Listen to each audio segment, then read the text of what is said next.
చాలాసార్లు మన గురించి మనం చెప్పుకోవడానికి చాలా ప్రయత్నం చేస్తూ ఉంటాము. మన గొప్పలు, మన యొక్క టాలెంట్ అనేది ఇతరుల ముందు ప్రదర్శించడానికి చాలా చాలా పేరు రావాలని చెప్పి ఎంతో ప్రయాసపడుతూ ఉంటాం.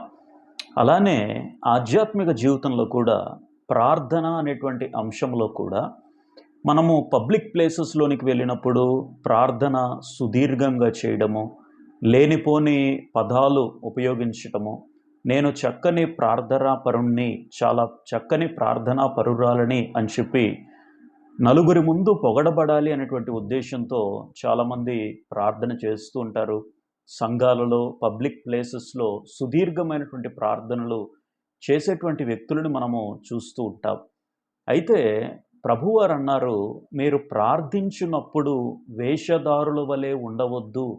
మీరు సమాజ మందిరములోను, అలానే వీధులలోను అందరికీ కనపడవలనని మీరు ప్రార్థించవద్దు. కానీ మీరు తలుపు వేసుకొని నీ తండ్రికి నీ ప్రార్థన విజ్ఞాపనలు తెలియజేయి. రహస్యమందు నీ ప్రార్థన ఆలకిస్తున్నటువంటి తండ్రి నీ ప్రార్థనకు ప్రతిఫలం ఇస్తాడు" అని చెప్పారు. నీవు ప్రార్థన చేసేటప్పుడు లేనిపోని గొప్ప గొప్ప భాష వినియోగించాల్సిన అవసరం లేదు గానీ, నీ తండ్రితో ఏ విధంగా అయితే మాట్లాడతావో, ఆ విధంగా మాట్లాడితే చాలు. నువ్వు ఫాదర్‌తో ఏ విధంగా అయితే మాట్లాడతావో, సీక్రెట్స్ ఏ విధంగా అయితే ఫాదర్‌కి చెప్పుకుంటావో, ఫ్రెండ్‌తో ఏ విధంగా అయితే మాట్లాడతావో, తలుపు వేసి రహస్యమైన స్థలమందు నీ తండ్రితో నువ్వు సంభాషించు. అలా నువ్వు మాట్లాడితే ఖచ్చితంగా నీ ప్రార్థనలకి ఫలితం వస్తది, ప్రతిఫలం వస్తుంది అని చెప్పి యేసు ప్రభువారు ఖరాఖండిగా తెలియజేశారు. ఈ యొక్క ఆత్మీయ జీవితం అనేది దేవునికి, నీకు ఉన్నటువంటి వ్యక్తిగత సంబంధం అది. అది మనుషులతో సంబంధం లేదు.